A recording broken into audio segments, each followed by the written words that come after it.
पता नहीं है, लेकिन नासिक में लोगों ने टमाटर हो, कांदा हो, बीच में लोगों ने सड़क पे लाके फेंक दिया, क्योंकि लोग एक्सपोर्ट नहीं कर पा रहे, बाहर नहीं भेज रहे। हमारे यहाँ से चाहे वो अंगूर हो, चाहे वो अलग अलग फल फ्रूट हो, वो भी बाहर जाते हैं। इसके ऊपर जो ड्यूटी सबसे बड़ा खामसा जो है वो किसानों को भरना पड़ रहा है, और बाहर से जो आ रहा है इम्पोर्ट जितना भी हो रहा है उसके ऊपर 0% लगा देंगे। अगर यूएस बांग्लादेश के ऊपर 0 लगा देंगे तो उनका प्याज जा रहा है, लेकिन हमारा प्याज बाहर नहीं जा रहा है। तो इस तरह से जो किसानों के ऊपर अन्याय हो रहा है बड़े पैमाने के ऊपर। हम तो शहरों में बैठे हैं, लेकिन हमारे कोई दादा दादी, हमारे घर के कई पूर्वज जो है आज भी किसानी करके रहते हैं। मैडम क्या कहना चाहेंगे आप? आज 6 अप्रैल 2024 से हमने एक न्याय सत्याग्रह का आयोजन किया है कांग्रेस ने। इस सत्याग्रह के माध्यम से हम ये मैसेज देना चाहते हैं कि जो इंडो यूएस ट्रेड डील हमारे सरेंडर्ड कॉम्प्रोमाइज प्रधानमंत्री ने अमेरिकन प्रेसिडेंट ट्रंप के सामने कर इस ट्रेड डील को मंजूरी, इस ट्रेड डील को रद्द करने की मांग हम रख रहे इस सत्याग्रह के माध्यम से।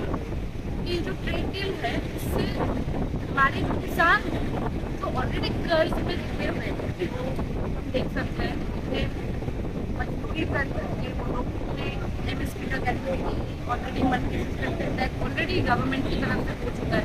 उसके बाद ये डील का होना हमारे किसानों पे ये डायरेक्ट अटैक है, ये फ्यूचर पे ये डायरेक्ट अटैक है। और हम यूथ कांग्रेस आज जो प्रदर्शन हम लोग कर रहे हैं, हम कई दिन सत्याग्रह में बैठने वाले हैं, और हमारी मांग यही है कि इस डील को रद्द करें, इस डील को रद्द किया जाए।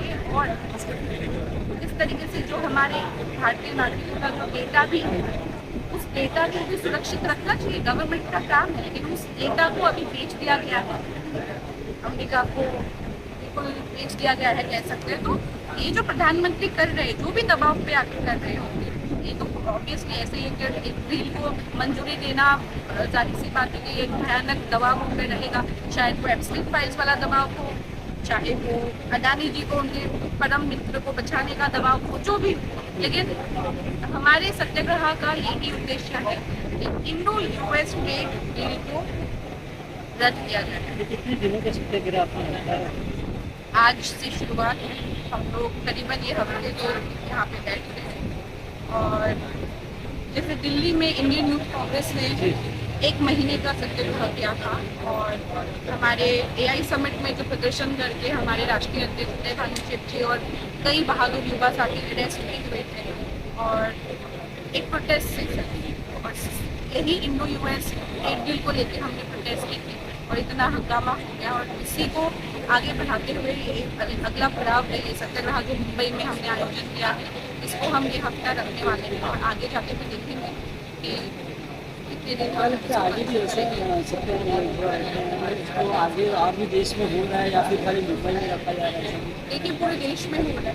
ये यूथ कांग्रेस के हमारे साथी हैं, अलग अलग प्रदेशों में ये सत्याग्रह का आयोजन हुआ है। मुंबई में आज शुरुआत हुआ, मुंबई की शुरुआत आज हुई। और इस सत्याग्रह से हम जैसे हम गांधी जी के सिपाही हैं, राहुल गांधी जी के सिपाही हैं। गांधी जी ने सत्याग्रह का हमें एक सीख दिया था, और उसी को हम आज यूज़ करके उसी का हम उपयोग करते हुए आज सारी युवा साथी हम लोग यहाँ बैठे हैं, ताकि ये मैसेज जाए कि इंडो यूएस ट्रेड डील को शांतिपूर्वक बिल्कुल, क्योंकि वैसे भी मोदी जी तो डरते रहते हैं कि पता नहीं आज यूथ कांग्रेस उनके क्या कर जाए।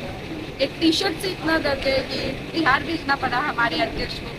तो अभी ठीक है, शांतिपूर्वक प्रदर्शन कर रहे हैं, और मैसेज उन तक पहुँचनी चाहिए कि इस डील से कितना ज़्यादा प्रभाव गिर रहा है। हम फिर भी चलिए जैसा भी हो, लेकिन जो किसान है उन पर ये बहुत बेरहमी वाला एक डील को इसको एक्सेप्ट किया है मोदी जी ने, और प्रधानमंत्री को कुछ शर्म आना चाहिए कि आपने जो ये 0% इम्पोर्ट ड्यूटी ये आपने एग्री कैसे किया, आपको पता नहीं। आपने दरअसल अपनी हत्या कर दिया किसानों के भविष्य का।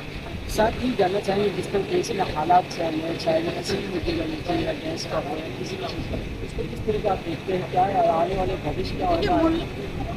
मुल्कों में अभी युद्ध जारी है, और इंडिया में कैसे प्रभाव गिरता है आपको पता है। यहाँ पे भी मोदी जी पता नहीं क्या कौन से दबाव में है, ऐसा लग रहा है क्योंकि आज वो खुल के कुछ बोल भी नहीं पा रहे। जो ट्रम्प कहते हैं उनको वही करना पड़ता है।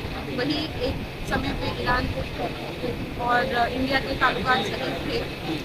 और अभी मैं इतना ही कहूँगी, जिस तरीके का एलपीजी शॉर्टेज हो रहा है, आपको पता है कि एक एलपीजी खरीदने के लिए 3500 3,500 खरीदे तो 6,000 ऐसे। और जितने रेस्टोरेंट्स हैं, लेकिन Mumbai is a very financial capital और यहाँ पे रेस्टोरेंट्स का प्रभाव गिरना।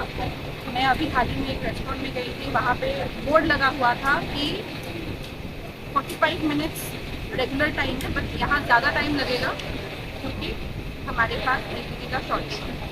तो ये एवरीवेयर इट्स देयर, लेकिन मीडिया को दिखा नहीं देता। मैं सामने कहना चाहूँगी इसको दबा के कुछ नहीं होगा, क्योंकि कल परसों तो ये आएगा ही। अब छुपा नहीं सकते हो कि देश का हालत क्या है, देश की परिस्थिति क्या है, और देश के दिन हालात बिगड़ती जा रही है। और ये एलपीजी शॉर्टेज होना रही, वो एक दिन था जहाँ 400 रुपये हो गया करके स्मृति ईरानी जी सिलेंडर लेके सड़कों पे बैठ, आज कहाँ है स्मृति ईरानी जी? मुझे तो कहीं नहीं दिखाई दे रहा है उनकी जुबान से कि चलिए। कंगना रनावत जी हमारे राहुल गांधी पे आरोप लगाते हैं, अरे आप यहाँ पे तो बोलिए कि सिलेंडर का भाव इतना क्यों कर गया है, जब अगर आप कहते हो कि शॉर्टेज को ही आप लोग डिनाई कर रहे हो। आप लोग बोल रहे हो शॉर्टेज ही नहीं है, हमारे पास बैकअप है। अभी क्या हो रहा है, ये जो सिचुएशन है, इस सत्याग्रह से हम यही सब दिखाना चाहते हैं कि एक मैसेज पहुंचाना चाहते हैं कि ये गलत हो रहा है और हम गलत के विरोध में आज यहाँ बैठे हैं।